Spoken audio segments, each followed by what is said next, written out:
7, 6, 5, 4, 3, 2, 1 ভোটের কাউন্টডাউন শুরু হয়ে গেছে, উল্টো কাউন্টডাউন।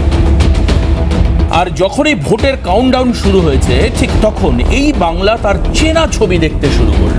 কি সেই চেনা ছবি? সেই চেনা ছবি হচ্ছে খুনের রাজনীতির ছবি। সমস্ত রাজনৈতিক দল তাদের দিকে কখনো কখনো কোনো না কোনো সময় কোনো না কোনো প্রেক্ষিতে আঙুল উঠেছে যে রাজনৈতিক খুনোখুনিতে, কারণ পরিবারে সেই অর্থে কোনো অশান্তি ছিল না। অন্যদিকে লাভপুরে 2 জন তৃণমূল কর্মী মারা গেল, আর এই ক্ষেত্রে পরিষ্কারভাবে তাদের আত্মীয় পরিজন বামেদের দিকে আঙুল তুলছেন। আজকে খুব ভালো লাগছে, আমাদের স্টুডিওতে বাম প্রতিনিধিও রয়েছেন, উত্তর দিতে পারবেন তিনি। কিন্তু প্রশ্ন হচ্ছে আমার এটা, এই ভোটের পরে বিভিন্ন রাজনৈতিক দল তারা যখন জেতে তারা তাদের রঙিন আবির তারা খেলে। তৃণমূল কংগ্রেস সবুজ আবির ওড়ে বাংলায়, বিজেপি যে সমস্ত জায়গায় যেতে গেরুয়া আবির ওড়ে বাংলায়, বামেরা জিতলে লাল আবির ওড়ে বাংলায়। কিন্তু এই আবিরের রং বিভিন্ন হলেও রক্তের রংটা কিন্তু লাল। আর এই রক্তের রঙের রঙিন ভোটকে এই আনন্দ উৎসবে কিভাবে রাজনৈতিক দলগুলো পালন করে, এটাই বড় প্রশ্ন। আর এই জিনিসটাই কি মেনে নেবে বাংলার মানুষ? আজকে আমরা ঠিক এখানে আলোচনা করব এই বিষয় নিয়ে। যারা আমাদের সঙ্গে রয়েছেন আমি এক এক করে পরিচয় করিয়ে দিই তাদের সঙ্গে। আমার সঙ্গে এই মুহূর্তে মণিকাঞ্চন পাল, বিজেপির প্রতিনিধি আমাদের সঙ্গে রয়েছেন। স্টুডিওতেই রয়েছেন প্রাক্তন সাংসদ তৃণমূল প্রতিনিধি পার্থপ্রতিম রায়। পার্থদাকেও স্বাগত জানাই, মণিদাকে স্বাগত জানাই। আমাদের সঙ্গে বাম মুখপাত্র গৌরব মজুমদার উপস্থিত রয়েছেন, গৌরবকে স্বাগত জানাই আজকের অনুষ্ঠানে। প্রাক্তন পুলিশ কর্তা অরিন্দম আচার্য আমাদের সঙ্গে রয়েছেন, আমি অরিন্দম দাকেও স্বাগত জানাই আজকের এই অনুষ্ঠানে। একেবারে প্রথম আমরা সেই ছবি দেখাবো আমাদের প্রতিনিধি গোঘাটে, যেখানে গলায় দড়ি দিয়ে শেখ বাকিবুল্লার মৃত্যু হলো। মণ্ডল সভাপতি সংখ্যালঘু সেলের, যেটা জানা যাচ্ছে প্রভাবশালী বিজেপি নেতা ছিল ওই এলাকার। কাল রাতে বাড়ির একেবারে স্বাভাবিক পরিস্থিতি ছিল। এরপর সকালবেলায় বারান্দার ব্যালকনির গ্রিলে গলায় ফাঁস লাগানো অবস্থায় উদ্ধার হলো শেখ বাকিবুল্লার দেহ। আমরা সেই জায়গায় আমাদের প্রতিনিধি গিয়েছিলেন, কি ছবি উঠে আসলো দেখাবো। দেখুন, সাত সকালে বিজেপি কর্মীর খুনের ঘটনা ইতিমধ্যে চাঞ্চল্য ছড়িয়েছে গোঘাটের সাংবাদি এলাকায়। এই মুহূর্তে আমরা দাঁড়িয়ে আছি ঠিক এইখানে, যেখানে তার মৃতদেহ ঝুলতে দেখা যায়। গোঘাটি সাংবাদি এলাকায় এই যে বাড়ি এবং সেই বাড়ির যে গ্রিল দেখতে পাচ্ছি, সেই গ্রিলের এখান থেকেই যে বিজেপি কর্মী শেখ বাকিবুল্লাহ তার ঝুলন্ত দেহ এখানে ঝুলতে দেখা যায় এবং এলাকার আত্মীয় স্বজন এবং প্রতিবেশীরা সেই দেখে প্রথমে এবং তারপর পুলিশে খবর দেয়। উল্লেখযোগ্য বিষয় হলো এই যে নরম গ্রিল, সেই গ্রিল থেকে কিভাবে তার মৃতদেহ ঝোলানো হলো, এবং সে তো ওপরে যায় না, ও নিচেই ঘুমোয়, কি করে তার দেহ এইভাবে ঝুলতে দেখা গেল। ঘরেই তিনি থাকতেন, সেই ঘরেই তাকে গতকাল রাত্রিবেলা তার স্ত্রী তাকে খেতে বলে এবং একটি মিষ্টি খেয়েই সে শুয়ে পড়ে এবং তার খিদে নেই বলে সে জানায়। আমরা দেখতে, এবং উল্লেখযোগ্য বিষয় হলো এইভাবে এইরকম একটা অপলকা গ্রিল থেকে তার মৃতদেহ কিভাবে ঝুলতে দেখা গেল এবং কেনই বা হলো। অর্থাৎ তিনি থাকছেন এই নিচের ঘরে এবং তাকে পাওয়া গেল দোতলার ঘর থেকে একদম নিচে। আমি সেই স্পটে যাবো একবার, দেখতেই পাচ্ছি এক সরু পরিসর এবং কি কারণে মৃত্যু ইতিমধ্যে আমরা সেই কারণটা আমরা জানতে পারিনি, তবে রাজনৈতিক কারণ কিনা সেটাও পুলিশ খতিয়ে দেখছে। এই যে সিঁড়ি দেখতেই পাচ্ছি, এই সিঁড়ি তার বাড়ি এবং এই যে সিঁড়ি থেকে ওঠা যায় এবং এই ওপরে তারা কেউ থাকে না এবং পরিত্যক্ত অবস্থায় এই যে উপরটা রয়েছে, দোতলাটা রয়েছে এবং সেই দোতলায় তাকে ওঠা গেছে এবং সকালবেলায় যে মৃতদেহ পাওয়া গেছে সেই মৃতদেহ এই বাড়ি এবং এই বাড়ির যে ছাদ, ইতিমধ্যে সেই ছাদ পুরো খোলা ছাদ রয়েছে এবং খোলা ছাদের নিচে এই যে জায়গাটি দেখতে পাচ্ছি, অর্থাৎ এখানে কেউ থাকে না। আবার এই যে বাড়ি রয়েছে, এই যে ঘর, এই ঘরেও কেউ থাকে না। এই যে বারান্দা, এই আমরা বারান্দা দেখতে পাচ্ছি, এই বারান্দা থেকেই, অর্থাৎ এই যে অপলকা গ্রিল, এখান থেকেই তাকে ঝুলতে দেখা যায়। অর্থাৎ তার এই যে শরীরের যে ওয়েট, সেই ওয়েট থেকে কিভাবে তাকে ঝুলানো হলো এবং কিভাবে তাকে এই ব্যবস্থায় পাওয়া গেল, ইতিমধ্যেই রাজনৈতিক চর্চা উঠেছে এবং তৃণমূল এই বলেছেন যে বিজেপি কর্মীরা এই ধরনের ঘটনা ঘটিয়েছে। যদিও বিজেপির সক্রিয় কর্মী, অর্থাৎ সংখ্যালঘু সেলের মণ্ডল প্রেসিডেন্ট বলে জানা যায় এবং এলাকায় তার সুপরিচিত, অর্থাৎ তার প্রচুর নাম রয়েছে। এলাকায় সুপরিচিত, এলাকায় পরিচিত প্রভাবশালী রাজনৈতিক নেতা, সক্রিয় রাজনৈতিক নেতা, প্রভাবশালী শব্দটা ব্যবহার না করে এটা করাই বেটার, সক্রিয় রাজনৈতিক নেতা, তার দেহ দেখা গেল। পরিবার কি মনে করছে, এই শেখ বাকিবুল্লার বাবা মা কি বলছেন শুনুন। কি করতো, বুথ সভাপতি ছিল, 2 নম্বরে ব্যবসা করতো তারা, কোয়েনে টোয়েনে এসব ব্যবসা করতো, মানে মোর সোনা 2 নম্বরে সোনার ব্যবসা করতো, জাল সোনা। পুলিশের একটা চাপ হতো, যারা ভালো লোক তাদের জন্য একটা বলতো যে আপনারা ঠিক করুন, হ্যান করুন, এসব বলতো, পার্টির দিকে চাপ দিত।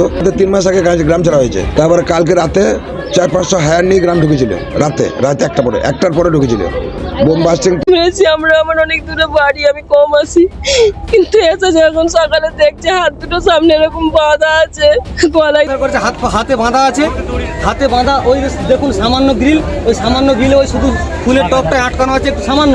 ওইখান থেকে যদি একটা মানুষ যদি ওইখান থেকে লাফ দিয়ে ঝুলে পড়ে, ওই গ্রিলটা ভেঙে পড়বে। প্রথম কথা তো ওর লোডে ওই দড়িটা ছিঁড়ে পড়বে। তার দড়ি তেমন আছে, গ্রিল সঠিক আছে, কিন্তু বডিটা ঝুলছে। পুলিশ বলতে যাচ্ছে বডি তুলবো, আমি না বডি তোলা, গ্রাম পুরো গ্রাম আছে, ওই যে বডি তুলতে দেওয়া যাবে না, ওরা আসবে, আসার পর বডি উঠবে। আর এই যে পরে যে ছবিগুলো দেখলাম আমরা গোঘাটের এই একদম শেষ যে প্রতিক্রিয়া, আমি আরেকটি যে ঘটনা ঘটলো সেটা হচ্ছে বীরভূমের লাভপুরে রাতভর বোমাবাজি চলল, 2 জন তৃণমূল কর্মী সেখানে খুন হলো, সেখানেও রক্ত ঝরল এবং তাদের পরিবার অভিযোগ করছে সিপিএম এই কাজ করেছে। এই জায়গায় দাঁড়িয়ে আমি একেবারে আলোচনায় আসব। অরিন্দম দাকে দিয়ে শুরু করব। অরিন্দম দা, এই ঘটনার প্রেক্ষিতে এবার পুলিশি পদক্ষেপ থাকবে, পুলিশ ভূমিকা নেবে, তার অ্যাক্টিভ তদন্ত হবে ইত্যাদি ইত্যাদি, এগুলো পরের বিষয়। কিন্তু প্রত্যেকবার ভোট আসলে একই ছবি বাংলার মানুষকে দেখতে হয়। আমার প্রশ্ন হচ্ছে এখানে যে এই যে রাজনৈতিক দলগুলো তাদের জয়ের আনন্দ তারা পালন করে কি করে? এই জন্যই, কারণ ন্যূনতম মানবিকতা থাকলে শত শত কর্মীর লাশের উপর দাঁড়িয়ে একটা ভিক্টরি ল্যাপ তৈরি হয় বা একটা ভিক্টরি স্ট্যান্ড তৈরি হয়। প্রত্যেকবার এই ছবি দেখা যায় এবং এখনও ভোটের ঢের বাকি রয়েছে, প্রায় 8 মাসের উপর হয়তো ভোটের বাকি, 8-9 মাস বাকি। এখন থেকেই কিন্তু এই রাজনৈতিক খুনোখুনি শুরু হয়ে গেল। দেখুন দেবাশিস বাবু, আপনাকে বলি, বসন্তকালে যেমন কোকিলের ডাক আমরা শুনতে পাই, ঠিক তেমনি আপনার বক্তব্যের প্রতিধ্বনি হিসাবে আমি বলছি যে ইলেকশন এলে শুধু পশ্চিমবঙ্গে এই অবস্থা কেন বলুন তো? We as usual stands of horrors of war, যুদ্ধের বিভীষিকার উপরে আমরা থাকতে পারছি কেন? সাধারণ মানুষ ভোট দেবে তার নিজের পছন্দ মতো, কিন্তু সেই জায়গাটা দেখুন, আপনি আজকে যে ঘটনাটা বলছেন এটা তদন্ত সাপেক্ষ। কিভাবে মারা গেছে, এদের অসহায় চিৎকার কান্নাটা, এটা আমরা দীর্ঘদিন ধরে অভ্যস্ত। সেই সন্দেশখালী থেকে শুরু করে ময়নার, আমরা সেই ভুইয়া থেকে শুরু করে সব অভ্যস্ত। কিন্তু আমার সোজা প্রশ্ন হচ্ছে যে একটা গণতান্ত্রিক দেশে এই রকম, যেখানে নাকি আমরা জানি যে ফেডারেল স্টেট বলি, যুক্তরাষ্ট্রীয় আমরা বলে থাকি, আজকে এই বহু বর্ণে আমরা মিলিতভাবে আমরা আজকে থাকতে চাই। এই যে ইলেকশন এলেই এত ব্যবস্থা কেন? কারণটা আমি আপনাকে বলে দেবো। কারণটা হচ্ছে গিয়ে যে দীর্ঘদিন আপনি দেখবেন বিগত 2019, 2020, 21, 22, 23 থেকে যে এত হত্যা হয়েছে, এই তদন্তগুলো যদি আপনি দেখেন বিস্মিত হয়ে যাবেন। কেন আপনাকে বলছি, আমি ক্যাটাগরিক্যালি বলছি, যেহেতু হাইকোর্ট কতগুলোতে অবজারভেশন দিয়েছে সিরিয়াস, যে ময়না যে মানুষ ভুইয়া বলে যে আজকে মার্ডার হয়ে গেল ভোট পরবর্তীকালে, তাকে টেনে নিয়ে যাচ্ছে সে বিরোধী গোষ্ঠী বলে, সেই কেসটা হাইকোর্ট দিল কাকে? এসডিপিও কে তদন্ত করতে। আপনি দেখে নিন, সেই এসডিপিও এমন তদন্ত করলো যে বিস্মিত হয়ে গেল হাইকোর্ট, এনআইএ কে দিল। এই সেদিন দেখুন 2013 কেসে 23-এ সেদিন মূল আসামি অ্যারেস্ট হল। আপনি সন্দেশখালী দেখুন, 3 জন খুন হলো, শাহজাহান অ্যালং উইথ 25 আদার্স, তাদেরকে দেখুন সিআইডি তদন্ত করে তাদের কেস থেকে বাদই দিয়ে দিল। পরে হাইকোর্টে যখন নাকি জনস্বার্থ মামলা হলো, তখন দেখুন এই সিআইডি আবার সাপ্লিমেন্টারি চার্জশিট দিয়ে তাদের নাম ঢুকিয়ে দিচ্ছে। এগুলো কি তদন্ত? আমি বলছি তদন্ত এমন হবে, দোষী ব্যক্তির বিরুদ্ধে কিন্তু আজকে সিরিয়াস অ্যাকশন নিয়ে তাদেরকে আইনত ব্যবস্থা নিতে হবে। সাধারণ মানুষ যদি আজকে ভয়ের আমি সেটা বুঝলাম, কিন্তু পুলিশি পদক্ষেপের ভয়ে রাজনৈতিক খুনোখুনি বাংলায় বন্ধ হয়ে যাবে, এটা আমরা ভাববো কি করে? কারণ এই পুলিশকেই তো দলদাস বলে বারবার করে বিরোধী রাজনৈতিক শক্তিরা দাগিয়ে দিচ্ছে।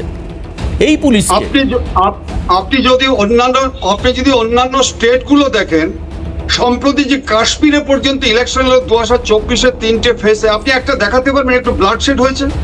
আজকে 90টা সিটের মধ্যে মিস্টার ওমর আব্দুল্লাহ 49 পেল। আচ্ছা, ওখানে যখন ভোট হচ্ছে তখন তো ওখানে র্যানস্যাক করে নানা রকম করে তো আজকে যা তা করে দিতে পারতো। অরিন্দম দা, আমি আপনাকে উল্লেখ করে দিই, জঙ্গল রাজ্য বলে পরিচিত ছিল বিহার, এই আগের নির্বাচনের আগের বার যখন বিধানসভা নির্বাচন হচ্ছে তখন ওই ভোট কেন্দ্রের পাশে একটা বাঁদর একজন ভোট দিতে আসা একজন ব্যক্তিকে আঁচড় দিয়েছিল। ওইটুকু রক্তপাত ছাড়া বিহার পুরো ইলেকশন রক্তপাত শূন্য হয়েছিল। বিহার যেটা দেখাতে পাচ্ছে, উত্তরপ্রদেশ যেটা দেখাতে পাচ্ছে, একটা সময় গুন্ডারাজ ছিল উত্তরপ্রদেশের একটা অংশে, তারপর উত্তরপ্রদেশের এসটিএফ, প্রথম এসটিএফ বাংলায় তৈরি হলো। আপনি জানবেন, আপনি পুলিশের আধিকারিক, সেখানে ডিরেক্ট শুট আউট শুরু হলো উত্তরপ্রদেশে, গুন্ডারাজ কন্ট্রোলের মধ্যে আসলো খানিকটা। সেখানেও এখন ভোটের দিনে শান্তিপূর্ণভাবে ভোট হয়। আমার কথা, আপাতভাবে নিরীহ বাংলা, এই বাংলা তো সৃজনশীল বাংলা, এই বাংলা তো রবীন্দ্রনাথের নজরুলের বাংলা, এই বাংলায় তো ট্রাফিক পোস্টে রবীন্দ্রনাথের গান চলে। কিন্তু তাহলে ভেতরে ভেতরে লুকিয়ে থাকে রাজনৈতিক হিংসা প্রত্যেকবার। মানে এইটা যদি আমি শুরু করি, 3 জন দিয়ে শুরু হলো, আর আমার সঙ্গে আপনার কথা হবে যেদিন ভোটের রেজাল্ট বেরোবে সেই দিন দেখবেন এই সংখ্যাটা কোথায় গিয়ে দাঁড়ায়। এরপর নির্বাচন উত্তরের পরবর্তী আবার একটা হিংসা আছে, সেটাকে আমি বাদ দিলাম। এটা কেন বাংলায় হচ্ছে? স্টেট সিকিউরিটি কমিশন একমাত্র ওয়েস্ট বেঙ্গলে করেছে, আপনি দেখুন। কিন্তু স্টেট সিকিউরিটি কমিশনের পরে 2023-এ কতজন মারা গেছে আপনি দেখুন। যে state level police complain authority করেছে, তার পরবর্তীকালে দেখুন অবস্থা। আমি দেবাশিস বাবু একটা বলছি, আপনি আদারওয়াইজ দেবেন না ভাই। বর্তমান যা সিনারিও সৃষ্টি হয়েছে, পথে ঘাটে যদি আপনি হাঁটেন, ইলেকশন যদি করাতে হয়, সাধারণ মানুষ যদি একটা শান্তির বাতাবরণে যদি ভোট দিতে চায়, সব দলীয় প্রার্থীদের সাথে আলোচনা করে, আমার মনে হচ্ছে যে রাষ্ট্রপতির শাসন বা সেই রকম তদারকি সরকারের সাথে না করে, আজকে মানুষের মৃত্যু যদি রক্তগঙ্গা বন্ধ করতে হয়, তাহলে একটা সাবস্টিটিউট চিন্তা করতেই হবে ওয়েস্ট বেঙ্গলের ক্ষেত্রে। একদম। আমি চলে আসবো পার্থদার। অরিন্দম, আমি সবাইকে প্রথম রাউন্ডে বলিয়ে নিই, তাহলে তর্কের জায়গাটা আরও ভালোভাবে তৈরি হবে। যে অবশ্যই এই ইস্যু তর্কাতর্কির জায়গা নয়। আমরা গতবারও দেখলাম ইলেকশনে কি হলো, ভাঙড়ে গন্ডগোল হলো, আইএসএফ কর্মী খুন হলো, পাল্টা তৃণমূল খুন হলো। তৃণমূল খুন, তার বোমা চালালো, আইএসএফ পাল্টা বোমা চালালো। বিজেপি দাবি করে, আজকে মনিদার সামনে বসে রয়েছেন, 140 থেকে 50 জনের উপর কর্মী, তারা একটা প্রাইমারি একটা ট্যালি তৈরি করে সবসময় প্যানেলে আলোচনা করেন যে এতজন মানুষ খুন হয়েছে। বামেদের সময়ে দেখতাম যে বামেরা তৃণমূলের বিরুদ্ধে অভিযোগ, আবার যখন পরবর্তীকালে তৃণমূল জমানা আসলো তখন বাম কর্মীও খুন হয়েছে। এমনকি গতবার পঞ্চায়েত নির্বাচনে প্রথম, আপনার মনে থাকবে, ফুলচাঁদ শেখ, একজন কংগ্রেসের কর্মী, পরিযায়ী শ্রমিক, তাকে খুন করে দেওয়া হলো, গুলি চালিয়ে দেওয়া হলো পঞ্চায়েত নির্বাচনে প্রথম বলি। আমি পার্থদার কাছে আছি। পার্থদা, এই যে উশৃঙ্খল যে রাজনীতি আমরা দেখতে পাই, এই উশৃঙ্খল রাজনীতির পেছনে কারণটা কি? মূলত দায়িত্ব শাসক দলের শুধু বললে ভুল হবে, শাসক দলের সঙ্গে বিরোধীদের সরাসরি কোঅপারেশন দরকার। মানুষ ভোট দেবেন, যে ভালো কাজ করবে তাকে দেবে, সেখানে মারামারি, খুনোখুনি, রক্তপাতের তো জায়গায় নেই আপাত দৃষ্টিতে দেখলে। আমি প্রথমেই খুব ক্যাটেগরিক্যালি বলি যে এই খুনগুলোর সঙ্গে ভোটের আবহকে কেন মেলানো হচ্ছে, নাম্বার 1। নাম্বার 2, সব ক্ষেত্রেই রাজনীতি রং দেখা বা রাজনীতিগতভাবেই চিন্তাভাবনা করা, এটা আমাদের একটা চিন্তাভাবনার মাঝখানে একটু আনইনটেনশনালি ইন্টারাপ্ট করি। দুটো ক্ষেত্রেই পরিবারের তরফ থেকে অভিযোগ করা হয়েছে যে এটা, মানে লাভপুরের ক্ষেত্রে তো বোম লেগে মৃত্যু হয়েছে, সেক্ষেত্রে প্রশ্নই নেই। বামেরা বোম চালিয়েছে, তৃণমূলের 18 বছর আর 22 বছরের দুটো ছেলে মারা গেছে, আপনাদের দল করতো তারা। পরিবার দাবি করছে আমরা তৃণমূল। আমি রাজনৈতিক খুন বলবো না তো কি বলবো, আমচুরি করতে গিয়ে রাজনৈতিক খুন আপনি বলুন, কিন্তু ভোটের আবহে খুন হচ্ছে। এই যে মানে ভোটের আগে, ভোটের আজকে 1 বছর বাকি রয়েছে, আমাদের মাইন্ড সেট আপ যদি আমাদের ভোট ওরিয়েন্টেড চিন্তা ভাবনায় আলোচনায় আমরা এগিয়ে যাই, নিশ্চিতভাবে এই কথাগুলোই উঠে আসবে। আমি বলছিলাম যে কোনো মৃত্যু, সেই মৃত্যু নিঃসন্দেহে কখনোই মেনে যাওয়ার নয়, এটা অত্যন্ত দুঃখজনক ঘটনা। যার পরিবারের কেউ মারা যায়, সে উপলব্ধি করে যে এই লসটা কতটা। আমরা হয়তো 1-2 দিন আলোচনা করব, 1-2 দিন শোক পরিবারকে সমবেদনা জানাবো, নিশ্চিতভাবে যার ক্ষতি সেই পরিবার উপলব্ধি করবে সেই ক্ষতিটা কতটা। এটা একটা পার্সপেক্টিভ। আর আমরা যদি বাংলার ক্রোনোলজি দেখি, যে একদম দীর্ঘ বাংলায় এই রাজনৈতিক খুন বা ভোটের আবহে খুন, এই ঘটনা কিন্তু নতুন নয়। তবে এটা ঠিক যে পুরনো একটা পদ্ধতি বা এই ধরনের ঘটনা আগে হয়েছে বলে এখনও কেন হবে, এটা কখনো মান্যতা দেওয়া উচিত নয়। কিন্তু কিছু কিছু ক্ষেত্রে এটাও দেখা হচ্ছে যে একদম পারিবারিক বিষয় বা কোনো নিছক আত্মহত্যা, তাকেও কিন্তু রাজনৈতিক খুন বলে চালিয়ে দেওয়ার একটা ট্রেন্ড এই বাংলায় কিছু কিছু সময় দেখা গিয়েছে, পুরুলিয়ার দু একটি ঘটনা, ইভেন 2023-এ কোচবিহারের পঞ্চায়েত নির্বাচনের আগে 2টো খুন হয়েছে। একজন বিজেপির মণ্ডল সভাপতি সে খুন হয়েছে, পরবর্তীতে পুলিশি তদন্তে খুব পরিষ্কারভাবে উঠে এসেছে সেটা কিন্তু প্রণয় ঘটিত একটা খুন, এবং একজনকে গুলি লেগে মারা যায় পুটিমারির একজন রাজবংশী যুবক, সেটাকে নিয়ে অনেক ধরনের ইস্যু হয়েছে, কিন্তু পরবর্তী জানা যায় যে সে কিন্তু নিজের গুলিতেই নিজে প্রাণঘাতী খানিকটা হয়েছে অ্যাক্সিডেন্টালি। তো এই বিষয়গুলো কিন্তু পরবর্তীতে জানা যায়, কিন্তু সেটাকে যে ক্যাওস বা রাজনৈতিক যে আবহ তৈরি করা হয় এটা দুর্ভাগ্যজনক। আপনারা বললেন যে উত্তরপ্রদেশে এনকাউন্টার করে মারা হচ্ছে, আমি এনকাউন্টারকে কখনো সমর্থন করি না, সমর্থনের জায়গা নেই, নিশ্চিতভাবে একটা পলিসি হতে পারে, কিন্তু এটাও ঠিক পুলিশ কাস্টডিতে উত্তরপ্রদেশে একজন প্রাক্তন সাংসদকে গুলি করে মারা হয়েছিল। আমার প্রশ্ন হলো, সে প্রাক্তন সাংসদের বিরুদ্ধে বুড়ি বুড়ি অভিযোগ রয়েছে, আইনিভাবে তার বিরুদ্ধে বিচার হবে, কিন্তু পুলিশ কাস্টডি থেকে কিভাবে তাকে হত্যা করা হয়, এটা কোন রাজত্ব চলে?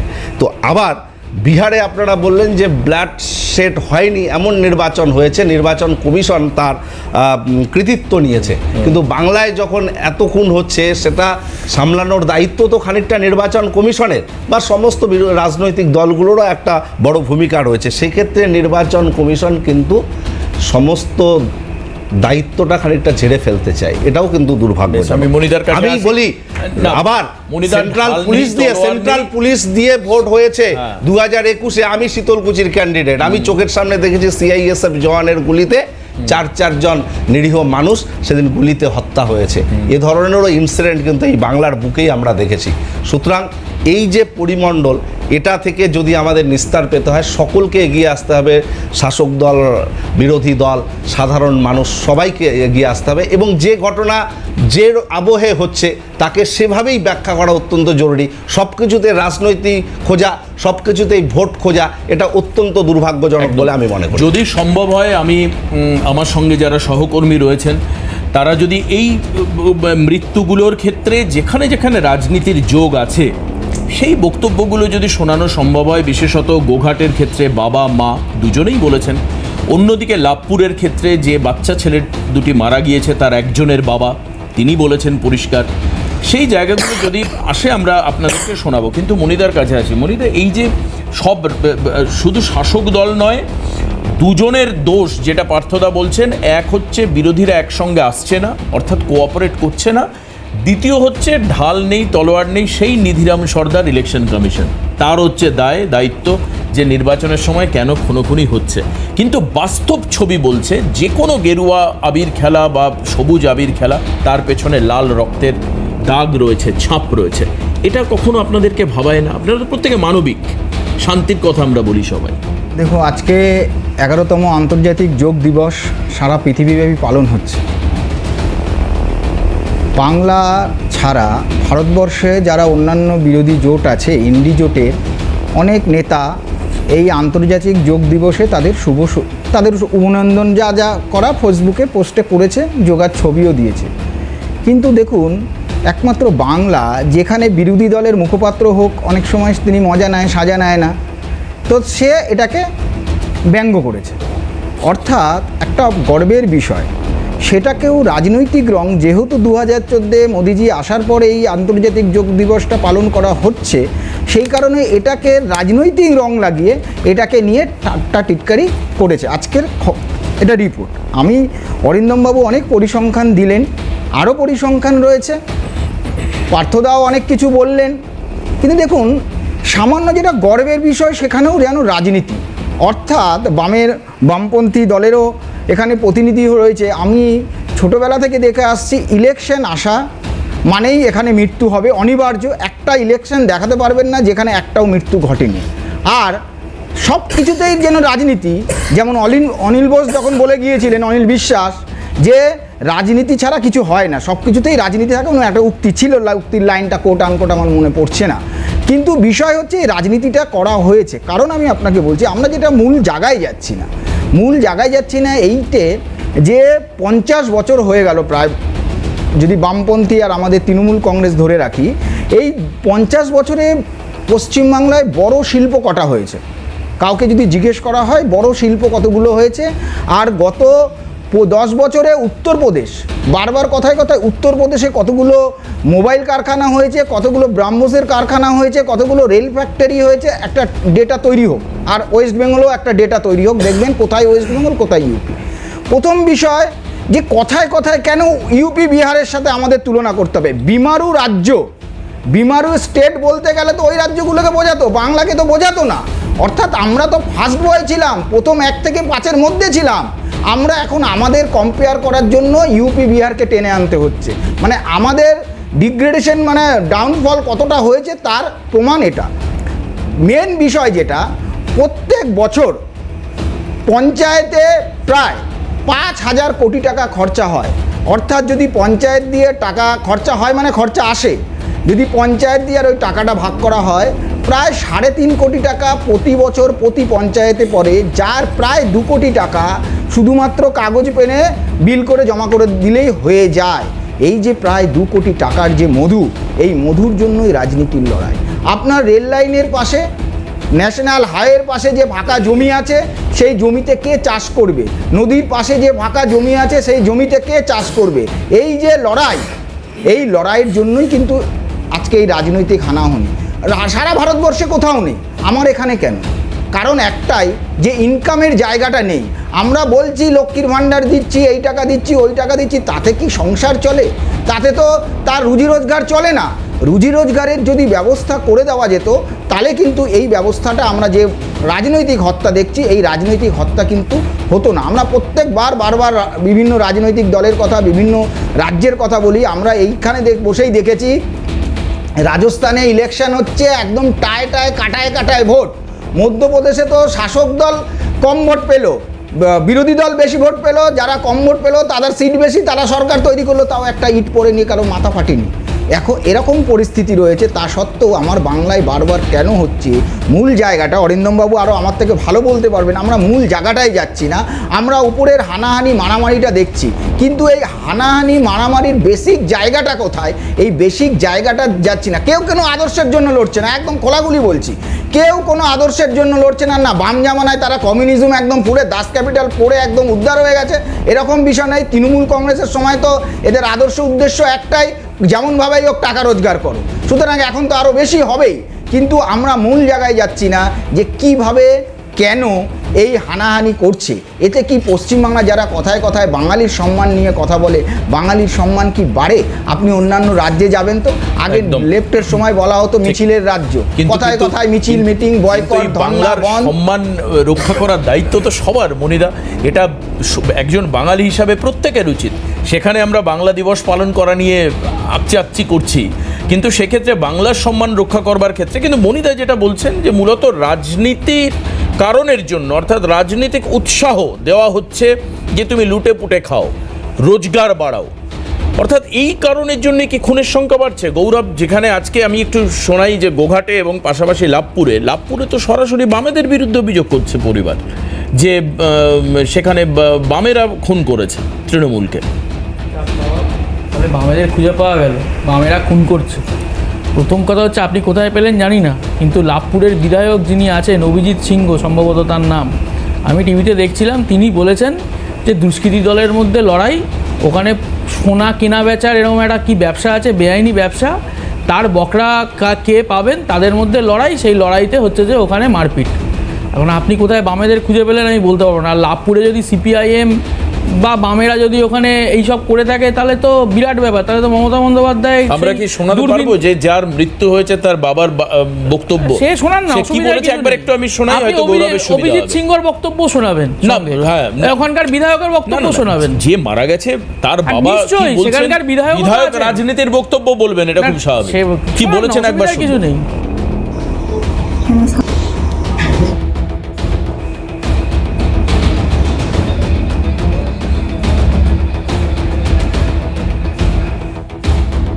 আমাদের পাড়ি দিয়ে দিবি, চারটের একটাকে কমিয়ে দে না, কত মায়ের 2 কেজি তোরাই একবার দেখি, একবার কমা না। এখন এই জ্বালা যন্ত্রণায় বিজেপি ঢুকেছে, সিপিএমের লোককে মোটর সাইকেল করে নিয়ে গেলে একদিন গোঘাটে নামিয়ে দিও, পাথরে আমি কাজ করতে যাচ্ছি। একে বলছে শালাই সিপিএম করে শালাকে মারলো তৃণমূলের ছেলেরা মারলো, আমরা যান ছাড়িয়ে রোধ করে দিই বাবা বন্ধ করে দিই। আমাকে উপরওয়ালা অনেক ধৈর্য দিয়েছে। তারপরে আবার তৃণমূল আবার এলো, আমার ভাই করে বলেছে তৃণমূলের ঢুকুর ছোটোটা তৃণমূল করে তৃণমূলতে গেল মিছিলে বিজয় মিছিলে, সেখানেও ছেলের দিকেই ভালো। বলুন এরপরেও আমি কী খাবো? হয় আমাকে বিষ খেতে হবে, নাহলে মার্ডার করতে হবে। না করেছে সেটা খোলা থাকে, টেনশন হচ্ছে। ওই জ্বালা যন্ত্রণায় বিজেপি ঢুকে বলুক না, এখানে অনেক লোক আছে তারাও মেরেছে কিনা বলুক না। ছেলে ভাত খাচ্ছে ঠাই ঠাই করে খেপেছে, কেন তোদের তো পার্টি করবে বলছি না। ওরা সব সিপিএম পার্টি করে বিরুদ্ধে করেছিল, গ্রাম ছেড়ে পালাচ্ছিল, এখন গ্রাম দখল করার জন্য এরকম করি। হ্যাঁ, সব দীর্ঘদিন ধরে টিএমসি পার্টি করি আমরা, রানা সিং এর নেতৃত্বে করি। দেখা কোনো আসেন নাই, খবর রাতে দেখি কোনো পুলিশ আসেন নাই, রাতভর বোমা হয়ে গেছে। বাড়িতে বোম মেরেছে, আমাদের বাড়িতে বোম মেরেছে। একটা সালা আছে 6 মাস আগে ঝামেলা হয়েছিল পার্টি করে, একই দল, ওরা দুষ্কৃতি লোক গ্রামে বান করি, আমরা ওসব করেই না, ঝুট ঝামেলা সব চিটার ফিটার করেই না, বুঝলেন স্যার। আমি সবজির ব্যবসা করি, খাই, করন্দপুরে ছিলাম 14 বছর, এই এসছি 6 মাস হবে এসছি আমি এখানে। একই দল, সব তৃণমূলের লোক, আর আগে সিপেন করতো লোক, সিপেন এমনি পার্টি করতো, বুথ সভাপতি ছিল, 2 নম্বরে ব্যবসা করতো তারা, কোয়েনে টোয়েনে সব ব্যবসা করতো, মানে মোর সোনা 2 নম্বরে সোনার ব্যবসা করতো, জাল সোনা। পুলিশের একটা চাপ হতো, যারা ভালো লোক তাদের জন্য একটা বলতো আপনারা ঠিক করুন, হ্যান করুন, এইসব বলতো, পার্টির দিকে চাপ দিত। 3 মাস আগে গ্রাম ছাড়া হয়েছে। তারপরে কালকে রাতে 400-500 হায়ার নিয়ে গ্রাম ঢুকেছিল, রাতে 1টার পরে ঢুকেছিল। বোম বাস্টিং প্রায় প্রচুর করে, প্রায় 1000 পিস বোম বাস্টিং করেছে ওরা। এবার 2-1 ছিল হয়তো লুকিয়ে তারা, এবারে এই 5-7টা ছেলে ওরা ফ্রি ফায়ার খেয়েছিল মোবাইলে, ওই ঝাঁকে যেয়ে ওরা বোম মেরে দেয়। ওরাই করেছে, ওরা অরিজিনাল ঘটনা করেছে। মহিউদ্দিনের নেতৃত্ব হয়েছে এটা, দলের যুক্ত ছিল, এখন দল থেকে বাই করতেছে। তৃণমূলই ছিল, আমরা তৃণমূলই করি। একজন বলছেন সোনার অবৈধ কারবার করতো, আরেকজন বলছে ঘরে ঘরে ঢুকে বামপন্থীরা বোম মেরেছে। এই তো এরকম একটা মিশ্র প্রতিক্রিয়া আমরা দেখতে পেলাম। দেবাশিস দা, আপনি প্রথমে যে কথা বললেন যে ওর বাবা বলেছে সিপিআইএম খুন করেছে, আমি তো একটা বাইটেও দেখলাম না যে সিপিআইএম খুন করেছে। তারা সিপিআইএম করতো কোনো এক সময়, এখন তৃণমূল করে। তারপরে লাস্টে শুনলাম যে ওই আমি বললাম যে সোনার কয়েনের বেআইনি ব্যবসা, তার বকরাতে লড়াই, সেই লড়াইতে খুন। সিপিআইএম কোথায় খুন করেছে আপনার কথা, আপনি যে কথা দিয়ে শুরু করেছিলেন তার সঙ্গে ওই যে যতগুলো বাইট দেখালেন একটাও মিলল না। উল্টে দেখা গেল যে তৃণমূলের নিজেদের মধ্যে লড়াই। রানা সিংহ, আমি বলেছিলাম যে অভিজিৎ সিংহ ওখানকার লাভপুরের বিধায়ক, তার দল, আর আপনি আরও দেখান, আরও আছে নিশ্চয়ই আপনাদের কাছে, যে যারা খুন হয়েছে তারা কাজল শেখপন্থী ওখানে। সুতরাং মানে তৃণমূলের গোষ্ঠীদ্বন্দ্বের ব্যাপার, সিপিআইএমের ঘাড়ে দোষ চাপিয়ে দিলে তো হবে না। আর যদি সিপিআইএম ওইখানে করে থাকে, যদি যে করে থাকবে তাকে পুলিশ আছে, প্রশাসন আছে, যা ব্যবস্থা করার নেবে। কিন্তু পশ্চিমবাংলার অবস্থা হচ্ছে এই যে তৃণমূল তার নিজেদের গোষ্ঠীদ্বন্দ্বের যে ফল, সেই ফলে নিরীহ মানুষের মৃত্যু। কোথাও 2 জন, কোথাও 3 জন, কোথাও 5 জন তৃণমূল খুন হচ্ছে। এখন তৃণমূলের প্রশাসন, তৃণমূলের পুলিশ সেখানে অবৈধ সোনার ব্যবসা, আর তৃণমূল আর কি করবে? কয়লা পাচার, গরু পাচার, সোনা পাচার, অবৈধ কয়েন পাচার, চাকরির নিয়োগ পাচার, বিক্রি। তোর পশ্চিমবাংলায় দুর্নীতিতে ভরে গেছে। তো সেখানে দাঁড়িয়ে পশ্চিমবাংলার নতুন উজ্জীবন, মানে নতুন করে পশ্চিমবাংলা জাগবে, এ আশা করাই হচ্ছে যে এই তৃণমূলের আমলে এ আশা করাই হচ্ছে যে বৃথা। তৃণমূল তো এই সময় এই সবের সঙ্গে যুক্ত। আর পুলিশ, আমরা অনুব্রত মণ্ডলকে দেখিনি যে অনুব্রত মণ্ডল পুলিশকে গালাগাল করলেন। আজকে সারাদিন ধরে সেই লিটন হালদারের যে এফআইআর কপি প্রত্যেকটা টিভি চ্যানেলে আমরা দেখলাম, যে সেখানে লিটন হালদার এফআইআর করছেন যা যা বক্তব্য দিয়ে, উল্টে লিটন হালদারের নামে হচ্ছে যে পুলিশ তদন্ত করছে, তার ফোন নিয়ে নেওয়া হলো। আর অনুব্রত মণ্ডল বহাল তবিয়াতে কোর কমিটির মিটিং। আমি অরিন্দমদার কাছে, অরিন্দমদা পশ্চিমবাংলার অবস্থা আমি লাস্ট বলিনি।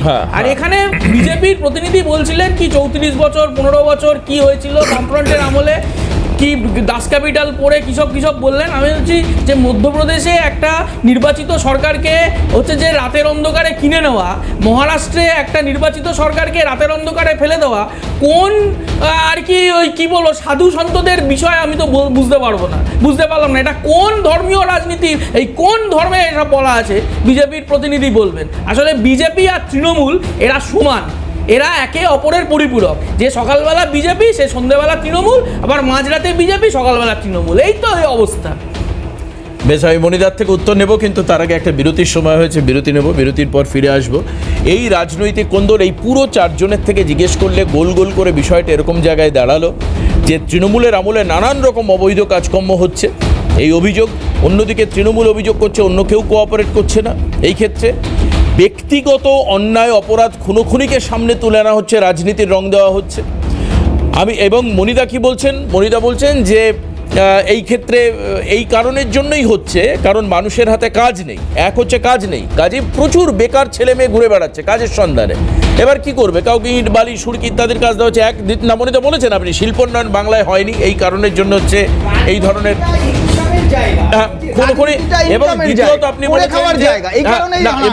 দ্বিতীয়ত আপনি বলছেন রেল লাইনের পাশের জমি, স্ট্রিটের পাশের জমি, মানে ন্যাশনাল হাইওয়ের পাশের জমি, সেই জমি কারা ভাগ নিয়ে চাষ করবে তাতে পার্টি উইল কার পক্ষে রয়েছে তাদের, সেই নিয়ে খুনোখুনি গন্ডগোল হচ্ছে। আমি ঠিক এই জায়গায় অরিন্দমদার কাছ থেকে আবার শুরু করবো।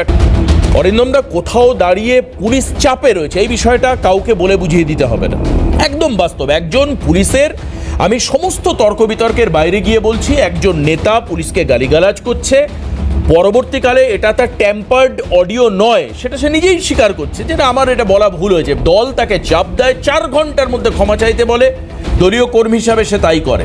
এই ব্যাপারে দলের ভূমিকা নিয়ে আমি কোনো কাটাছেড়া আলোচনা করতে পারবো না, কারণ দল তৎক্ষণাৎ পদক্ষেপ নিয়েছে। কিন্তু এই যে অন্যদিকে গিয়ে কি দেখা গেল যে সেই লিটন হালদারের ফোন নিয়ে নেওয়া হলো, উল্টো তদন্ত হলো, তার এফআইআরকে যেভাবে তিনি এফআইআর করেছিলেন তার গুরুত্ব কি পেলেন সেটা সারা বাংলার মানুষ জানে। এবং অন্য জায়গায় দাঁড়িয়ে পুলিশের প্রতি ভয়, সম্ভ্রম, ভীতি, সম্মান, এই সবটাই কি ধীরে ধীরে তলানিতে চলে যাচ্ছে? যদি যায় তার কারণটা কি? পুলিশে তো একদম সত্যি কথা বলেছেন। পুলিশে তো ভালো অফিসারের অভাব আছে আমি মনে করব না। প্রথম কথা হচ্ছে গিয়ে যে আপনি আজকে পার্থবাবু বললেন এনকাউন্টার, এটা উত্তর না দিলে হবে না। পার্থবাবু, আপনাকে একটু জানাই, এনকাউন্টার শব্দের অর্থটা বোধহয় আপনি জানেন, সামনাসামনি যুদ্ধ, অত সহজ নয়। যদি স্টেট গভর্নমেন্ট কিছু না করে, হাইকোর্ট আছে, সুপ্রিম কোর্ট আছে, আমাদের স্টেট গভর্নমেন্ট ওয়েস্ট বেঙ্গলে যেমন দেখছেন। এবার আপনাকে বলি, সত্যি দেবাশিস বাবু আপনাকে বলছি, যে পুলিশ কর্মীরা সাধারণ মানুষের নিরাপত্তায় নিয়োজিত থাকে, যে পুলিশ কর্মীরা আজকে কেউ যদি আনস্পিকেবল ফিল্লি ল্যাঙ্গুয়েজ করে, থানায় গিয়ে যখন নাকি কমপ্লেন করে তারা তদন্ত করে, সেই আইসিকে যেভাবে গালিগালাজ দিয়েছে, আজ পর্যন্ত আপনি বলতে পারবেন সেই আইসি 2টো মোবাইল সিজ করেছে, কিন্তু অনুব্রত মণ্ডলটা আজকে ক্রিস্টাল ক্লিয়ার তার মোবাইলটা পর্যন্ত সিজ করলো না। তাহলে তদন্তের কি আসবে আপনি আমাকে বলুন? তদন্তটা তো to know the actual fact. আজকে অনুব্রত মণ্ডলটা কে? যে আজকে 2 বছরের বেশি জেল খেটেছে তিহারে, যার আজকে 36টা ব্যাংক অ্যাকাউন্ট ফ্রিজ করে দিয়েছে, যার 51 কোটি টাকা আজকে কনফিসকেটেড করে দিয়েছে, যার একমাত্র মেয়ে আজকে পাপের ফলে জেল খাটছে, জেলে ছিল, সে আজকে আইসিকে যেভাবে গালিগালাজ করেছে, এবং সেই তদন্তটা আজকে দেখুন সুমোটো করেছে। সুমোটো, আপনাকে ভাবতে হবে এটা সুমোটো করেছে, তাহলে এটা এস্টাবলিশ। কিন্তু তা সত্ত্বেও তদন্ত, এইভাবে যদি আজকে তদন্ত হয়, আজকে পার্থবাবু যে কথাটা বলেছেন, আমিও কোচবিহারে চাকরি করেছি, আমি আপনাকে প্রশ্ন বলছি না, আমি সিপিএম এর আমলেও বলেছি চাকরি করেছি, টিএমসির আমলে চাকরি করেছি, কংগ্রেসের আমলে চাকরি করেছি। সিপিএম এর আমলে কিন্তু অত্যাচার হয়েছে, অস্বীকার করব না, কিন্তু তদন্তগুলো যারা আজকে আপনি জানেন, তদন্ত মার্ডার রেপ কেসগুলো আপনাদের স্পেশাল রিপোর্ট কেস হয়, ওটা মনিটরিং করে আইপিএস, অ্যাডিশনাল এসপি, এসএস রা মনিটরিং করে। আপনি আমাকে বলুন না, একটা কথা আপনাকে বলছি, সন্দেশখালীতে গত 10/4/2024 advocate general of government of West Bengal বলেছিল মিলর্ড 42টা কেস হয়েছে ইনক্লুডিং 376, এবং তার চার্জশিট হয়ে গেছে। যদি তারপরে চার্জশিট হয়, মানুষ যদি আজকে ভয় পায় যারা দুষ্কৃতকারী, তাহলে আজকে মোথাবাড়িতে ঘটনা হয়, তাহলে আজকে বাবলা সরকার খুন হয়, তাহলে আজকে মুর্শিদাবাদে আজকে এত হিনিয়াস ক্রাইম হতে পারে। পুলিশ আজকে যে হাইকোর্ট থেকে 3 জনে কমিটি করেছে তারা স্পষ্ট বলে দিচ্ছে আন্ডার দ্য লিডারশিপ অফ অঞ্চল পঞ্চায়েত, আজকে তার লিডারশিপে আজকে ঘটনা হচ্ছে। জল পর্যন্ত দিতে না পারে তার জন্য আজকে লাইন কেটে দিচ্ছে, থানায় যাতে ফোন না করে থানা যাচ্ছেন। এগুলো কেন? আইন শৃঙ্খলা যদি গভর্নমেন্ট অফ ওয়েস্ট বেঙ্গলে আনে, যে কোনো স্টেটের আন্ডারে থাকে, তাহলে উত্তর দিতে হবে। সাধারণ মানুষ আজকে কি বলছে? বদলা নাই, আমরা বদলা চাই না, আমরা বদল চাই। কত মানুষ আশীর্বাদ করেছে, লক্ষ লক্ষ কোটি মানুষের আশীর্বাদে আজকে আমরা এখানে এসেছি। কিন্তু সিরিজ অফ মার্ডার গুলো, তদন্তগুলো যদি দেখেন, আমি আপনাকে বলছি তদন্তগুলো শেষ করে দিচ্ছে। কেন? আমি আপনাকে একটা এক্সাম্পল দিয়ে শেষ করছি। আজ পর্যন্ত আপনি দেখবেন স্টেট গভর্নমেন্ট, সিআইডি এবং থানা পুলিশ যে তদন্ত করেছে, আজকে হাইকোর্টের নির্দেশে 40টা কেস আজকে কেন্দ্রীয় বাহিনী করছে, সিবিআই করছে, ইডি করছে। কেন? 400 জন অ্যারেস্ট হয়েছে। কি কারণে? আমার এখানে কি কোনো অভাব আছে? আমি দেখুন, আপনার এই প্রশ্ন আমি পার্থদাকে করি। পার্থদা রয়েছেন এখানে, শাসক দলের প্রতিনিধি। এই যে পুলিশের ওপরে শুধুমাত্র মানুষের আস্থা ভরসা কমে গেছে তা নয়, কোর্টেরও আস্থা ভরসা কমে গেছে। পার্থদা, আপনি জানেন, আপনি সরাসরি রাজনীতির সঙ্গে যুক্ত। গত 2-2.5 বছরে একাধিক মামলা হাইকোর্টের নির্দেশে রাজ্য পুলিশ তার দায়িত্ব পায়নি, রাজ্য পুলিশের হাত থেকে বেরিয়ে গেছে সেই মামলা। অর্থাৎ কোর্টও ভরসা করতে পারছে না যে রাজ্য পুলিশ পক্ষপাতিত্ব শূন্য একটা তদন্ত প্রক্রিয়া চালাবে। যদি কোনো ঘটনার তদন্ত শেষ না হয়, কনক্লিউশনে যদি না যায়, সেই অপরাধী বা আততায়ী যদি খোলা আকাশের নিচে ঘুরে বেড়ায় তদন্তের অভাবের জন্য, সে যদি বেল পেয়ে ঘুরে বেড়ায় সমাজে, তাহলে সেক্ষেত্রে অপরাধ শূন্য সমাজ ব্যবস্থায় বিরোধীরা এসেই বা কি করবে? সলিউশন কোথায় তাহলে? আপনাদের দলের দোষ দিচ্ছি না, পুলিশ তদন্ত শেষ করতে পারছে না কেন? আপনি পুলিশকে দোষারোপ করছেন নিশ্চিতভাবে।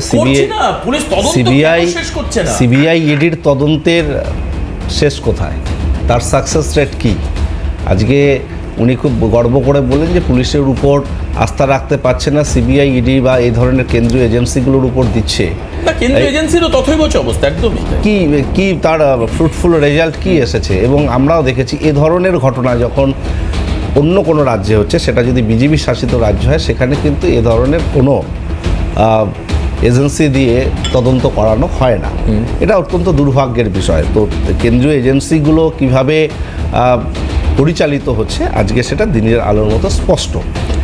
আমার খুব ভালো লাগলো যে উনি কোচবিহারে একসময় চাকরি করেছিলেন, কিন্তু উনি উদাহরণ এই তৃণমূল জামানার বেশ কিছু উদাহরণ দিলেন। আমি অস্বীকার করছি না, কিছু ঘটনা নিশ্চিতভাবে ঘটেছে। বাম জামানায় আপনি চাকরি করেছেন, সিরাজ মিয়ার কথা নিশ্চিতভাবে কোচবিহারে জানেন। একসঙ্গে একটি পরিবারের 12 জনকে পুড়িয়ে মারা হয়েছিল। আজকে তার রেজাল্ট কি আপনি হয়তো খোঁজ রাখেননি। আজকে মহেশ বসুনিয়া একজন আইএস, তিনি পরীক্ষায় পাশ করেছেন, ইন্টারভিউয়ের জন্য অপেক্ষমান ছিলেন। কংগ্রেসের একজন যুব কংগ্রেসের সেই সময়ের উঠতি লিডার ছিলেন। মহেশ বসুনিয়াকে টেনে হেসড়ে নেমে তাকে খুন করা হয়েছিল। এ ধরনের বহু ঘটনা আমি যদি উদাহরণ দিই, 100টা উদাহরণ কোচবিহারেই দিতে পারবো বাম জামানার সেই বিভৎস হারহিম করা ঘটনা। না, আমি বদলের বিষয় বলছি না, আমি ওনাকেও একটু স্মরণ করিয়ে দিতে চাইছি। পরিবর্তনের ব্যানার ছিল পার্থদা। না, এই উদাহরণগুলো যখন স্পষ্টত তৃণমূল জামানার কিছু উদাহরণ দিয়ে নিশ্চিতভাবে দেবেন, কেন দেবেন না? কিন্তু বাম জামানার উদাহরণগুলো কেন সামনে আনা হবে না? এটা দুর্ভাগ্যের বিষয়। এই জায়গাগুলো কোথাও কোথাও আপনারাও পক্ষপাতিত্ব করছেন, এটা আমাদের ভালো লাগে না। নিরপেক্ষতার জামা পরে আপনারা যদি পক্ষপাতিত্ব আচরণ করেন, এটা অত্যন্ত দুর্ভাগ্যজনক। আমরা বলি খুন বা এ ধরনের ঘটনা কখনোই কাঙ্ক্ষিত নয়, মৃত্যু কখনোই কাঙ্ক্ষিত নয়, কিন্তু আমাদের বাংলায় কিছু কিছু ক্ষেত্রে বিষয়গুলো হচ্ছে এবং অনেক দিন যাবৎ এটা হচ্ছে। এটার একটা নিরসন হওয়া প্রয়োজন। তাই জন্যে সকলকে উদ্যোগী হতে হবে। শুধু আমরা কাদা ছোড়াছুড়ি করব, নিজেরা সকলে মিলে দায়িত্বশীল হব না। নিশ্চিতভাবে শাসক দল সরকারের দায়িত্ব সর্বাগ্রে, কিন্তু বিরোধীরাও একটা গুরুত্বপূর্ণ ভূমিকা পালন করে আমরা বিশ্বাস করি। কিন্তু বিরোধীরাও যেভাবে বিভিন্ন জায়গায় উস্কানিমূলক প্ররোচনামূলক কর্মসূচি করে যাচ্ছে, প্রতিনিয়ত কিছু বানানো পরিকল্পনা যে 356-55 অবস্থা তৈরি করতে হবে বাংলার বুকে, কিছু ইনসিডেন্ট, কিছু হিন্দু মুসলমানের মধ্যে বিভেদের যে একদম কার্যক্রম নিয়ে তারা নেমে পড়েছে রাস্তায়, এটাও কিন্তু অত্যন্ত দুর্ভাগ্যজনক। বাংলার নাগরিক নিশ্চিতভাবে সচেতন রয়েছে, তাদের পাতা ফাঁদে কখনো পা দেবে না এবং সকলকে উদ্যোগী হতে হবে। এ ধরনের খুন থেকে আমরা যাতে নিস্তার পেতে পারি। একদমই। আমি মনিদার কাছে যাব। মনিদা, কেন্দ্রীয় তদন্ত এজেন্সি তাদের যদি কনক্লিউশনের কথা বলি, সেই অর্থে আপনিও ভয় পেয়ে যাবেন যে কনক্লিউশন রেটটা কোথায়। কোনো একটা তদন্ত আজকের যদি আমি সারদা থেকে শুরু করি, তার রেজাল্টটা কোথায়। অন্যদিকে আমি বর্তমান সম্প্রতি একাধিক তদন্ত সিবিআই যেগুলো কোর্ট দিয়েছে, তার মধ্যে সবথেকে প্রকৃষ্ট এখনো পর্যন্ত একটা মাস আন্দোলন হলো আর জি কর কাণ্ড নিয়ে। একই রকম, মানে পুলিশ যা বলছে সিবিআই তাই বলছে। সিবিআইকে ভৎসনা করলো কাদম্বিনীর বাবা আর জি করে, যে নির্যাতিতা তার বাবা শেষে বললেন যে সিবিআই ভুল তদন্ত করেছে। তিনি ঠিক বলছেন কিনা আমরা জানি না, কিন্তু তার অভিযোগ এটা, তার অভিযোগ। কেন্দ্রীয় তদন্তকারী সংস্থার অবস্থা হচ্ছে তথই বছর।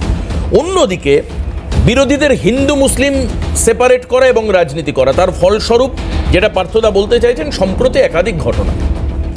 এখন ব্যাপার হচ্ছে এই পরিস্থিতি যদি চলতে থাকে, তাহলে আগামী নির্বাচনের আগে আরও এই ধরনের রক্তর খেলা বাংলার মানুষ দেখবে, মানুষ মেনে নেবে। দেখুন, প্রথম বিষয় আমি যেটা প্রথম পর্বে বলেছিলাম যে রাজনীতিটা বাংলায় করে খাওয়ার জায়গা। তুমি বাইরের রাজ্যগুলোয় যাবে, সেখানে আমাদের ভারতীয় জনতা পার্টিও যখন কোনো বৈঠক করে তখন ওই সন্ধ্যার পরে করতে হয় ম্যাক্সিমাম ক্ষেত্রে। না, বিরোধী দলনেতা যদি বিধানসভার সামনে দাঁড়িয়ে বলে যে জিতে আসলে আমি মুসলিমদেরকে ছুঁড়ে চ্যাংদোলা করে ফেলে দেবো, সেই কথাটাকে আপনি সমর্থন করেন? আগে আমি বলছি, আসছি ওই লাইনে আসছি। বিষয় হচ্ছে, সুতরাং বাংলা যেটা ছিলাম যে রাজনীতি মাধ্যমে করে খাওয়ার একটা জায়গা হয়েছে। ফলে আমি যে কথাটা বলেছিলাম আগে যে রাজনীতিতে আদর্শের জায়গা নেই। বামপন্থী ভাই কি বলতে কি বুঝলো আমি বুঝলাম না। অ্যান্টি ডিফেকশন ল কিন্তু বিজেপি আসার পর হয়নি, অনেক আগে হয়েছিল। দল ত্যাগ যদি বিষয় না থাকতো, তাহলে দল ত্যাগ বিরোধী কোনো আইন তৈরি হতো না ভারতবর্ষে, যেটা 1980-র গোড়ায় তৈরি হয়েছিল। তো সুতরাং এটা ছিল, এটার সাথে রাজনৈতিক হত্যা আলাদা জিনিস, রাজনৈতিক চাল আলাদা জিনিস, কূটনীতি আলাদা জিনিস, কিন্তু গরিব মানুষকে রাজনীতির নামে মেরে ফেলা এটা আলাদা জিনিস। আমি এটা একটা পঞ্চায়েত ইলেকশন নেই, একটা পৌরসভা ইলেকশন পর্যন্ত নেই যেখানে বামপন্থার সময়ও এবং তৃণমূলের সময় কোনো খুন হয়নি, শুধুমাত্র শান্তিপুরে মাথায় রাখতে হবে তৃণমূলের কর্মীও খুন হচ্ছে। আমি তো সেটাই বলছি। দেখুন, আরে আমি তো প্রথমে বলেছি, আমি তো বলিনি বিজেপি শাসক দল যে খুন করছে তা না, আমি তো বলিনি বিজেপি। আমি প্রথম থেকে দেবাশিস, তুমি আমার কথাটা লক্ষ্য করো, আমি প্রথম থেকে বলছি রাজনৈতিক হত্যা। শান্তিপুরে গত এর আগের পঞ্চায়েতে আগে মাস্টার ডিগ্রি করা ছেলে, তাকে মরতে হলো। তো সুতরাং রাজনীতিটা করে আমি যদি ওই পঞ্চায়েত ইলেকশনের দিন যদি আমি পার্টির লোকদের ভালো কাজ করতে পারি, যদি জিতে আসে, আমার একটা চাকরি হয়ে যাবে। ফলে রাজনীতিটা চাকরির মাধ্যম, 1 নম্বর বিষয়। 2 নম্বর বিষয় হচ্ছে রাজনৈতিক খুন আর কূটনীতি দুটো এক জিনিস নয়। নাম্বার 3 হচ্ছে সিবিআই। বারবার এটা আলোচনা হয়ে থাকে যে সিবিআই এখন এখানে কতটা কি করতে পারলো কি পারলো না, কিন্তু সাধারণ মানুষ, এমন আমার পাশে পার্থদা বসে রয়েছে তৃণমূলের বরিষ্ঠ নেতা, কিন্তু সেও স্বীকার করবে যে তৃণমূলের নেতা কার্যকর্তারাও কোনো কিছু তার উপরে অত্যাচার করলে তারা ওই সিবিআই নিয়ে চলে যেতে চায়। এবং এরকম বাইট অনেকবার দেখানো হয়েছে যে আমরা সিবিআইকে দেবো। বিজেপি সেখানে যায়নি যে সিবিআইকে কেসটা দাও বলে, ট্রান্সফার করো বলে। কারণ হচ্ছে এটাই যে পুলিশ যদি, সিবিআই কখন আসবে? পুলিশ যখন করতে পারবে না তখন সিবিআই আসবে। কিন্তু এক্ষেত্রে আমরা দেখছি পুলিশের প্রথম কাজ হচ্ছে কোনো ঘটনা ঘটলে প্রমাণ লোপাট করা। তার প্রধান একটা উল্লেখযোগ্য যেটা টিএমসির সময় প্রথম হয়েছিল, খাগড়াগড়ে মমতা ব্যানার্জি বলে দিল কিছু হয়নি, গ্যাস সিলিন্ডার ফেটেছে।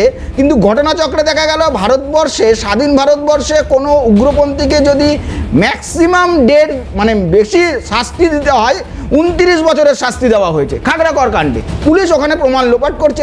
পুলিশ যদি এই কাজটা করে যেত তাহলে তো সিবিআইয়ের উপরে থাকতো না, পুলিশের উপরে বিশ্বাসটা থাকতো। ঠিক দমদমের ক্ষেত্রেও যখন বোম বিস্ফোট হলো, পুলিশ এসে জল দিয়ে আগে সব কিছু প্রমাণ ধুয়ে দিচ্ছে যাতে কোনো প্রমাণ না পাওয়া যায়। ঠিক আজকে আর জি কর কেসে কি হলো, পুলিশ আগের থেকে এসে প্রমাণ লোপাট করছে। একটা ধর্ষণ কেসে তার বডিটা, ভিকটিমের বডিটাই আসল, সেই বডিটা কাউকে না জানিয়ে আগেই দাহ করে দেওয়া হলো, অর্থাৎ প্রমাণের 90% আগেই লোপাট করে দেওয়া হলো। অর্থাৎ পুলিশের উপরে যেন কোথাও আস্থা যাচ্ছে। এখানে সিবিআই আর পুলিশ যে কে কতটা ইনভেস্টিগেট করে ফাটিয়ে দেবে তা নয়। এখানে হচ্ছে আমার বিশ্বাস যে পুলিশ পারবে না, পুলিশ না পারলে সিবিআই পারবে। আমরা যতই চ্যানেলে বসে চিৎকার করি, আজকেও যদি কোনো তৃণমূল নেতা মারা যায়, সেই তৃণমূল নেতার বাড়ির লোকও বলবে যে পুলিশ নয় সিবিআইকে দাও। মানে একটা অল্টারনেটিভ এবং এফেক্টিভ অল্টারনেটিভ না হলেও অল্টারনেটিভ, এটা কিন্তু স্বীকার করতে হবে। এফেক্টিভ না হলেও অল্টারনেটিভ, এটা প্রমাণ আমরা দেখেছি। আর নাম্বার 4 যেটা লাস্ট বসে পার্থদা বললো যে হিন্দু মুসলমান, আরে হিন্দু মুসলমান তো আপনারা করেছেন। সুপ্রিম কোর্ট গত 10 দিন আগে ডায়মন্ড হারবার একটা কেসে বলেছে, রাজ্য সরকারকে ভৎসনা করেছে যে 2021-এর নির্বাচনের পর হিন্দুরা বিজেপিকে ভোট দিয়েছে বলে বেছে বেছে হিন্দু বাড়ি পুড়িয়েছে। এর জন্য আপনারা সঠিক পদক্ষেপ গ্রহণ করুন। একজন প্রশাসক হিসাবে হিন্দু মুসলমান বাঁচার অধিকার আপনার নেই, এটা সুপ্রিম কোর্টের রায়, আমাদের নয়।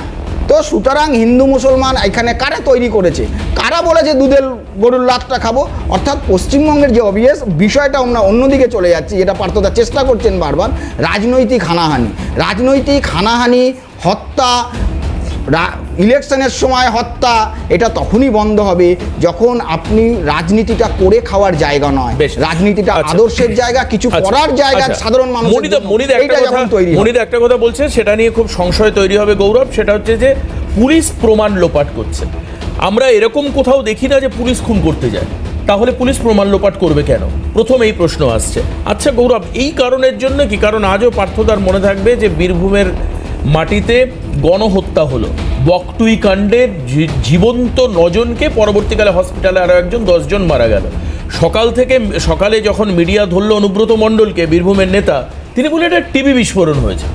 আমার কথা হচ্ছে, এই ধরনের রাজনৈতিক নেতার বক্তব্যই কি পুলিশকে প্রভাবিত করছে তথ্য প্রমাণ লোপাট করবার জন্য? কারণ আমি বিশ্বাস করি আজ এই অনুষ্ঠানে বসে পুলিশের কোনো ব্যক্তিগত স্বার্থ নেই। আচ্ছা, কেন তাহলে পুলিশ করছে? দেবাশিস দা, আপনার সেই ডায়লগটা মনে আছে? ওই বকটুইটে দাঁড়িয়েই রাজ্যের মুখ্যমন্ত্রী বলেছিল যে আনারুল পুলিশ পাঠায়নি। সুতরাং আপনি পুলিশকে কিভাবে নিরপেক্ষভাবে কাজ করতে দেবেন? তৃণমূলের নেতা আনারুল যদি পুলিশকে কন্ট্রোল করে, তাহলে পুলিশের ক্ষমতা আছে যে নিরপেক্ষভাবে তদন্ত করবে? অনুব্রত মণ্ডল রাস্তায় দাঁড়িয়ে এসডিপিওকে ধমক দিচ্ছেন, চমকাচ্ছেন যে আমি এতটা অবধি টাইম দিলাম, তারপরে আমি ছেলে নিয়ে বাইক নিয়ে ঢুকে যাব, এলাকা ফাঁকা করে দেবো। আপনি কি ভাবেন যে পুলিশ নিরপেক্ষভাবে কাজ করবে? আপনি মনে করেন যে ভবানীপুর থানায় রাজ্যের মুখ্যমন্ত্রী থানার ভেতরে ঢুকে গিয়ে দুষ্কৃতীদের ছাড়িয়ে আনছেন, তাহলে পুলিশের কমিশনারের কটা ঘাড়ে মাথা আছে যে তারা হচ্ছে যে নিরপেক্ষভাবে কাজ করবে? আপনি প্রমাণ লোপাটের কথা বলছেন, পরপর সিরিজ অফ প্রমাণ লোপাটের বিষয় এই রাজ্যের পুলিশ হচ্ছে যে করেছে না করানো হয়েছে, সেটা তো তদন্ত ব্যাপার। করেছে, করানো হয়েছে, আমরা তো দেখতে পাচ্ছি। অনুব্রত মণ্ডল এত বড় নেতা, তিনি রাজ্য পুলিশের ডিজি, ফোন করেছেন কি করেননি আমি বলতে পারবো না, কিন্তু আমরা সবাই শুনেছি, আপনিও শুনেছেন, আমিও শুনেছি, পশ্চিমবাংলার মানুষ শুনেছেন, তিনি রাজ্য পুলিশের ডিজিকে ফোন করছেন, বলছেন যে রাজীব কুমার একে কবে সরাবে। আচ্ছা আপনি ভাবুন তো, রাজীব কুমার একজন ডিজি রাজ্য পুলিশের, তার সঙ্গে এইভাবে কি কথা বলা যায়?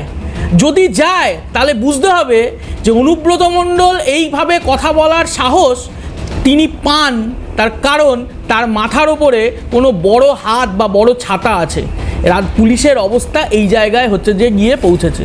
এই পুলিশ কি করে তদন্ত করবে? আমি পার্থদার কাছে আবার এই পুলিশ কি করে তদন্ত করবে? আর আমি লাস্ট কথা বলে নি, আপনি বলছিলেন না এই রাজ্যের পার্থদা বলছিল না যে এই রাজ্যের তৃণমূল কি করছে, ও অনেক কথা বললেন, কোচবিহারের কথা। আমি অত দূর যাওয়ার দরকার নেই। গত পঞ্চায়েত নির্বাচনে আমি অস্বীকার করিনি, আমি অস্বীকার করছি না যে সিপিআইএম বামফ্রন্টের সময় সব কিছু একেবারে ছিল, ঘটনা ঘটেছে, তার বিরুদ্ধে ব্যবস্থা গ্রহণ হয়েছে, কিন্তু তার বিরুদ্ধে রাজ্যের মুখ্যমন্ত্রী বা রাজ্যের মন্ত্রীদের থানায় যেতে হয়নি, এটাও আপনারা দেখেছেন। কিন্তু এ রাজ্যের বুকে গত পঞ্চায়েত নির্বাচনে যতজন মারা গেছেন তার সব থেকে বেশি তৃণমূলের হাতে তৃণমূল খুন হয়েছেন। তার কারণ হচ্ছে বকরার ভাগ, তার ভাগ কে পাবে? আজকের একটা ছবি দেখাই। আজকে বিকেলবেলায় বীরভূমে কোর কমিটির বৈঠক ছিল, সেখানে আমরা দেখতে পাচ্ছি সমস্ত তৃণমূলের রাজনৈতিক নেতা। এই ছবিটা আজকে দেখিয়ে রাখছি, গৌরব দ্বারা দেখে রাখুন, মণি দ্বারা দেখে রাখুন। বীরভূমে অন্ততপক্ষে গণ্ডগোলের গোষ্ঠীদ্বন্দ্ব বলবেন না, কারণ আশিস বাবুকে দেখতে পাচ্ছি, শতাব্দী দেবীকে দেখতে পাচ্ছি, কাজল শেখ সহ, অনুব্রত মণ্ডল, চন্দ্রনাথ সিনহা সহ সমস্ত কোর কমিটির, যাদেরকে দিয়ে দলনেত্রী মমতা বন্দ্যোপাধ্যায় কোর কমিটি তৈরি করে দিয়েছেন বীরভূমের রাজনীতিকে চালানোর জন্য। আজ কিন্তু সবাই পাশাপাশি, বিশেষ করে ফোকাস অন লাইট আমার থাকবে, সেটা হচ্ছে অনুব্রত এবং কাজল একই সঙ্গে একই জায়গায় বসে। এরপরে তো তাহলে গোষ্ঠীদ্বন্দ্বের আর ছবি থাকলো না বীরভূমে। আচ্ছা, ওদের পার্টি, ওদের গোষ্ঠীদ্বন্দ্ব, ওদের কে পাশাপাশি বসবে, কে ঘেঁচাঘেঁচি করে তুমি বসবে, একটু আগে ওদের বললে যে ব্যাপার। তৃণমূলের গোষ্ঠীদ্বন্দ্বে খুন সব থেকে বেশি তা পার্থক্য কাজল, ওই তো লাভপুরেই হয়েছে তো, ওখানকার লোকই তো বলেছে যে আমরা কাজল গোষ্ঠীর লোক, ওখানে লাভপুরে হয়েছে, সেটা কারোর গোষ্ঠী কাজল গোষ্ঠীর লোক আমাদেরকে খুন করেছে। দেখুন ওখানে সোনা বিষয়টা পাচার। আমি খুব পরিষ্কারভাবে বলি, যে খুনগুলো হয়েছে, কেন খুন হয়েছে, পুলিশি তদন্ত চলছে, তদন্ত করে নিশ্চিত স্পষ্ট, এবং যারাই দোষী সে যেই হোক, তৃণমূলের কেউ হোক, অন্য দলের কেউ হোক, সেটা রাজনৈতিক হোক, অরাজনৈতিক খুন যাই হোক না কেন, একটা কথা তার বিরুদ্ধে একটা প্রশ্ন ব্যবস্থা জিজ্ঞেস গ্রহণ করবো, হবে, আপনি এটা বলবেন। নিশ্চিতভাবে আপনি আমরা বলবেন, এনশিওর পার্থদা। করতে পারি। আপনি বলবেন, তুমি আমার অ্যাঙ্কর একটা নও, তোমার প্রশ্ন, কথা আমি এখন একটা প্রশ্ন, একটা প্রশ্ন। আমি বলি পার্থদা, যে আমার এটা একটা জিজ্ঞাসা, দুর্ভাগ্য, আপনি এটা তদন্ত দুর্ভাগ্য। বললেন না, আমার একটা জিজ্ঞাসা। তদন্ত আচ্ছা, করুন। গণেশ টকিজের ব্রিজ যে ভেঙে গেল, সেই তদন্তের ফল কি হলো আপনি বলুন। আরে আপনি তো সিপিএম এর নিজে- এরকম 100টা উদাহরণ আমি দিতে পারবো, আরে সেটা নিয়ে আপনি বসে না। আমি তদন্তের কথাটা ফলটা বলুন বলছি, দাদা। শোনার কথা চেষ্টা তদন্তের করো। ফল আমি এটা শুনছি। ঠিক, এটা ঠিক, আসলে তৃণমূল আপনাদের জামানায় প্রশ্ন নেওয়ার ওই মতন লোকাল ক্ষমতা পার্টি, নেই। জোনাল পার্টি দাদা, আর ওই আপনাদের সম্পাদক প্রশ্ন নেওয়ার মণ্ডলীর মতন ক্ষমতা সদস্যদের নেই। দ্বারা কেলক কলেজে পুলিশ প্রশ্ন করলে নিয়ন্ত্রিত ডাক্তার হয় না। বাবুকে কলকাতায় পুলিশ নোটিশ পাঠান, বিক্ষিপ্ত পুলিশ করতে দিয়ে কিছু অ্যারেস্ট জায়গায় করান। সমস্যা হচ্ছে। এইটা হচ্ছে এটা পশ্চিমবাংলার ঠিক, সরকারের কিন্তু সার্বিকভাবে ভাবমূর্তি। গোটা বাংলা আপনাদের জুড়ে বিরুদ্ধে কথা সিপিএম বললে জামানায় যেভাবে বাড়িতে পুলিশ যায় সিপিএম এর অথবা পার্টি নোটিশ অফিসগুলো যায়। থেকে থানা ঠিক আছে, কন্ট্রোল এইটা হতো, হচ্ছে এটা আপনাদের, অত্যন্ত আর বলে দুর্ভাগ্যজনক। খুন হয়। যেভাবে এইটা সালিশি হচ্ছে ব্যবস্থা করা হতো, পশ্চিমবাংলার ওই আজকের পশ্চিমবঙ্গে আমরা বর্তমান দেখেছি সরকারের জঙ্গল রাজ ভাবমূর্তি। করেছেন এইসব আপনাদের বলবেন আমলে। না। এখানে জঙ্গল দার্শনিক রাজ আমি করেছেন, বড় আমি কথা বলে শেষ করবো, পুলিশকে শেষ করবো, শেষ করবো, শেষ করবো হ্যাঁ আরো মহা- শেষ করবো। আচ্ছা, আচ্ছা আচ্ছা আচ্ছা শেষ করবো মনিদাকে, জাস্ট একটা লাইন। মনিদা, বাম আমলে পুলিশ কথা শুনতো বাম নেতাদের, এরকম উদাহরণ আছে। আমি নজরুল সাহেবের সঙ্গে কথা বলতে গিয়ে, কারণ উনি বাম আমলে কাজ করেছেন, অরিন্দম দাও রয়েছেন সামনে, হয়তো বা উনি মানবেন। এবার দেখা যাচ্ছে তৃণমূল আমলে তৃণমূলের কথা শুনতে হচ্ছে। যদি আগামী কোনো সময় বিজেপি ক্ষমতায় আসে, একই ছবি দেখবে মানুষ বাংলায়। সময় কম, এক গামলা দুধ। সিপিএফের সময় কী হতো, দুধের গামলা সরিয়ে আগে মিটিং হতো, zonal committee, local committee, district committee সব দিয়ে খেতো, স্ট্র দিয়ে খেতো, এক ফোঁটা দুধ পড়তো না। আর তৃণমূলের সময় এক ফ্যামিলিতে যদি বাবা 3 ছেলে তৃণমূল করে, 4টে লবি হয়, সবাই বলে আমি খাবো করে দুধ খায়, লোক চিনতে হয়, এটাই পার্থক্য আর কিছু হয়। বেশ বেশ, আজকে আর হাতে একেবারে সময় নেই, আমাদের শেষ করতে হবে। আমি ধন্যবাদ জানাবো পার্থদাকে, মনিদাকে, গৌরবদাকে, সঙ্গে অরিন্দম দাকে, সঙ্গে সর্বোপরি ধন্যবাদ জানাই যারা আমাদের সঙ্গে এতক্ষণ ছিলেন। একটাই কথা, রক্তপাতহীন রাজনীতিক বাংলা কি মানুষ পাবে না? এই প্রশ্ন রেখে আজকের অনুষ্ঠান শেষ করলাম। হাল্লা বলে এই পর্যন্তই। পরবর্তী খবরের জন্য নজর রাখুন ক্যালকাটা নিউজে। নমস্কার।